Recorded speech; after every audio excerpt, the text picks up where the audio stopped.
Hello, hello. So here in part two, I'm going to talk about choosing an industry. I like to choose industries based off of macroscopic changes in consumer habits, and a lot of this comes down to crowd psychology. So to give you an idea of what this looks like, let's first look at some historic examples. This is a picture of a street in New York City in 1900. There is one automobile in this picture. All of the rest of these are horse-drawn wagons. And this is also a picture from New York City. In this picture, there's only one wagon. All of the rest are automobiles. This is from 1913. In 13 years, we shifted our main mode of transportation. Okay, another example. This chart shows the death of Blockbuster and the rise of Netflix. Before 2007, Netflix was a service where you would order movies through the mail, and they were already eating into Blockbuster's revenues. In 2007, they launched their streaming platform, and Blockbuster very quickly died. And this is yet another change of consumer habits, right? The whole reason that this shift happened was because people would rather not have to go to the store if they don't want to. They'd rather just receive movies in the mail and then later on stream them. Okay, whereas the rise of Netflix was due to an issue of convenience, the rise of smartphones is due to a difference in capability. The reason that flip phones and other feature phones fell out of common practice is because smartphones are just plain more capable. And consumers identified this and very quickly began shifting their purchasing habits. Another example is the death of the shopping mall and the rise of online retail. Here we have two factors at play. Not only is online retail more convenient for consumers, it often comes with a pricing advantage. Because you have a very large number of people competing for the same customers, they are more willing to aggressively price their products at the lowest rate possible. Okay, so let's look at some more current examples. These are trends that are in the middle of playing out. The number of people who subscribe to cable has been going down. I attribute this to the rise of internet and people just plain watching TV on streaming services and on YouTube instead of through cable packages. This is also related to the death of movie theaters. Part of this is because of the death of shopping malls. Shopping malls usually have theaters as staples, and with shopping malls dying, movie theaters are experiencing less traffic. When you combine this with the power of streaming platforms, it is no wonder why movie theaters are struggling. Another trend that we're currently watching play out in real time is the decline of internal combustion engines and the rise of electric vehicles. Again, this is caused by changes in consumer demand. More people want these electric vehicles. They don't want to have to pay for gas. They don't want to have to worry about fuel prices. They would rather just charge their vehicle at home and use it for short commutes, and even though that electric vehicles are still not very good for long distance. We are also experiencing a significant rise in demand for digital currencies. A larger number of governments are supporting central bank digital currency, and a big part of this is because as we continue to digitize our daily lives, the convenience that digital currency provides over paper money cannot be understated. We are also in the middle of an era that can be characterized by the rise of AI. Demand for artificial intelligence and machine learning continues to grow. Another trend currently playing out is the rise of renewable energy. As these alternative energy sources continue to gain in popularity and capability, we can expect an ever larger percentage of our energy to come from renewable sources. Today's youth is consuming less alcohol and tobacco and more cannabis. And when it comes to long-term trends, I try to look at what the young people are doing because they represent future consumers.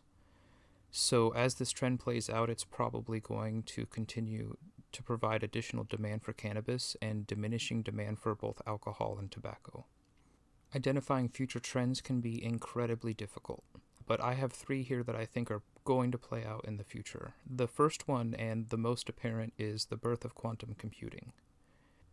Because of the type of problems that they can solve that regular computers cannot, I expect demand for quantum computing to continue to grow. Another technology that I expect will continue to become an ever larger part of our daily lives is augmented reality. Right now, it's looking like this is going to see a lot of commercial application, especially in logistics situations. But as our technology improves, we should be able to produce wearable electronics with augmented capabilities.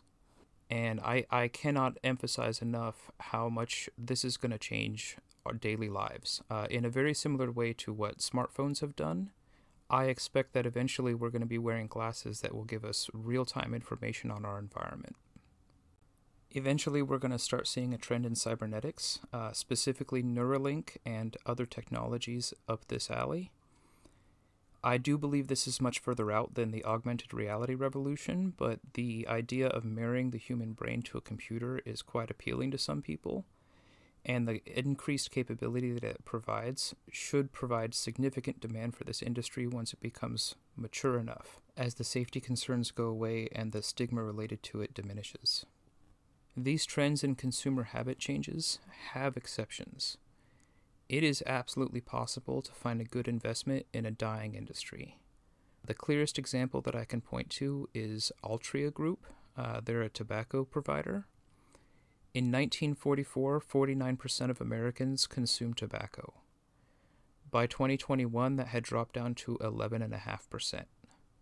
Even though it's in what's referred to as a sunset industry, Altria has been a fantastic investment for long-term shareholders. A big part of the reason why this was possible is because they have significant cash flow and have been using that cash flow to buy back shares and raise their dividend. So it's important to keep in mind that not every bad industry is full of bad investments. There are exceptions.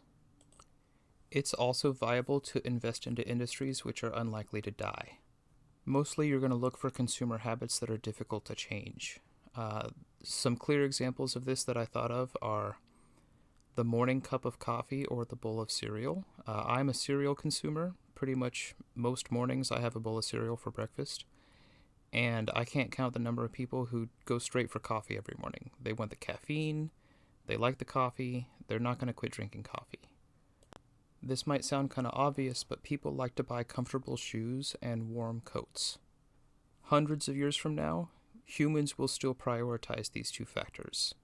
You want your shoes to be comfortable, and you want your coats to be warm. So if you're ever thinking about investing into a shoe company or a coat company, make sure they meet those two standards. Another trend that I don't think is going away anytime soon is the purchasing of televisions.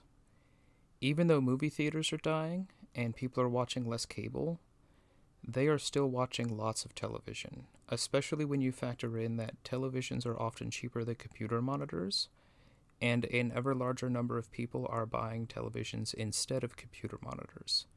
Now, this technology is going to continue to change, and there will be trends within the television industry that play out. But the act of actually buying a flat screen that displays images and spits out sound, that's another thing that's probably not going to go away anytime soon.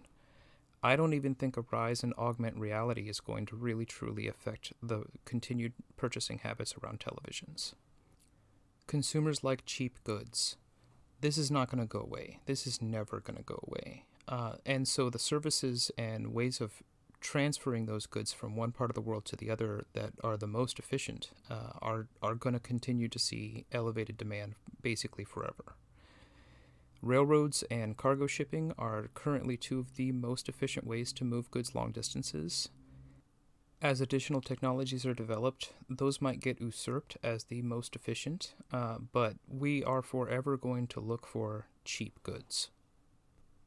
While the nature of banks has definitely changed over the last few hundred years, the desire to get loans has not. This has to do with people wanting to buy things that they can't afford, and the ability to meet that need will never go away. It's just a part of human nature. We will forever want to buy things that we cannot afford. Similarly, the insurance industry is not going to die anytime soon. If you have an asset and it's not insured, you should probably think about getting it insured. This goes from homeowners insurance to car insurance to buying puts on your shares. You can think of that as share price insurance. We as humans are typically pretty risk averse, and so the idea that you can lose your entire home in a structure fire is pretty terrifying to us, and we will forever have insurance. It's just part of human nature. The last example I'm going to cite here are funeral homes. We as humans also like to mourn the dead. The whole point of a funeral is it's for the living. It's not for the dead. It's for all their friends and family to get together and to mourn as a group.